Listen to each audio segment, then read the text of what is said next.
So today I will try to provide you with an overview of some of the most important points in the history of Ireland. Of course, this is a brief overview, so in order to get the full understanding, you will have to research the events yourself.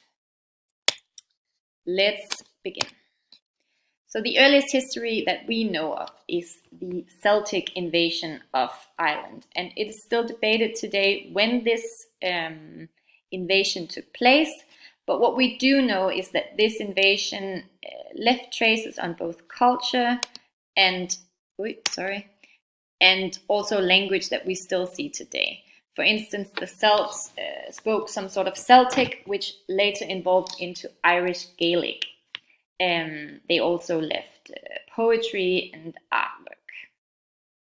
In 1795, the Viking invasions took place. The Vikings came from Scandinavia. They came to raid, they came to trade, and they, for instance, settled and founded the city of Dublin.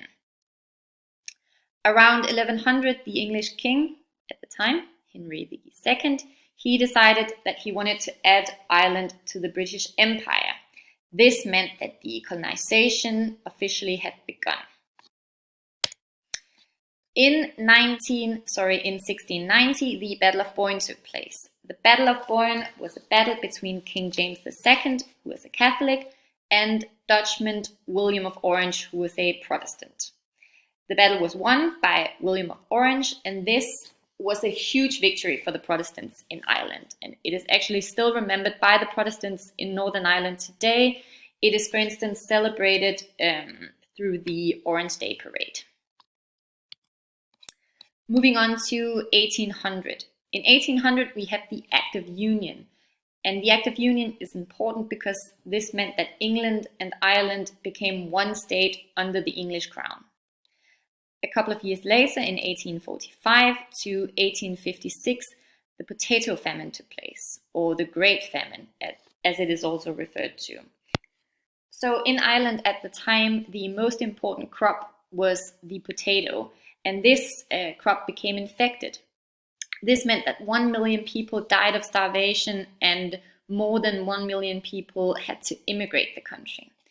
And what also happened was that the British did not do anything to help, and this meant that the hatred towards the British increased.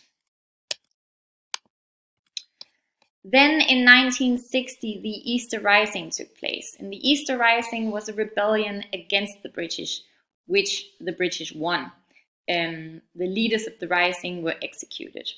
But the same year, the Irish Republican Army, also referred to as the IRA, was established. This was an underground movement consisting of ordinary Irishmen, and the purpose of the IRA was to fight the British leaders or the British rule. 2 years later, in 1918, the Sinn Féin, which is an Irish political party, established the Dáil Éireann, which is the Irish Parliament in Dublin. And it's, of course, important to be aware of the fact that at this point, Ireland was still officially part of the British Crown. So the Irish War of Independence took place between 1919 and 1921, and this was, of course, between England and the IRA. This war resulted in the English-Irish Treaty, which meant that Ireland was granted home rule, but not independence. This also resulted in a split in the IRA, because there were those who were for the treaty and there were those who were against it. And it's important to note that Northern Ireland, the Protestant part of Ireland, were to still remain a part of Great Britain. So this was not part of the Ireland that was granted home rule. Between 1922 and 1923, there was an Irish Civil War, or the Irish Civil War, between the so-called Free Staters and the Republicans. The Free Staters were those who thought the English-Irish treaty to be the better solution, and the Republicans were those who were against the treaty and wanted a completely independent Republic of Ireland.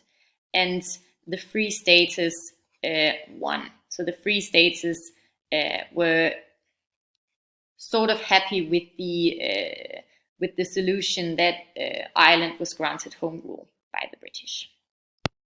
So in 1949, Ireland is finally declared an independent republic. However, Northern Ireland is still under the British Crown. So the Ireland that is declared an independent republic is the Catholic Ireland, and Northern Ireland is the Protestant Ireland.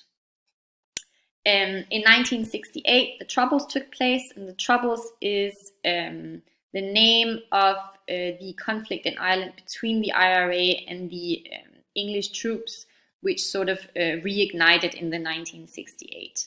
A couple of years later, in 1972, Bloody Sunday took place, and Bloody Sunday is the name of peaceful civil rights demonstrations that turned bloody because British soldiers killed 13 civilians. So the situation today in Ireland is relatively peaceful. However, it's important to be aware of the fact that there is still a division between Catholics in Ireland and Protestants in Northern Ireland. And it's also important to be aware of Brexit, because the UK departing EU means that Northern Ireland is leaving too, because as we talked about, Northern Ireland is still part of Great Britain.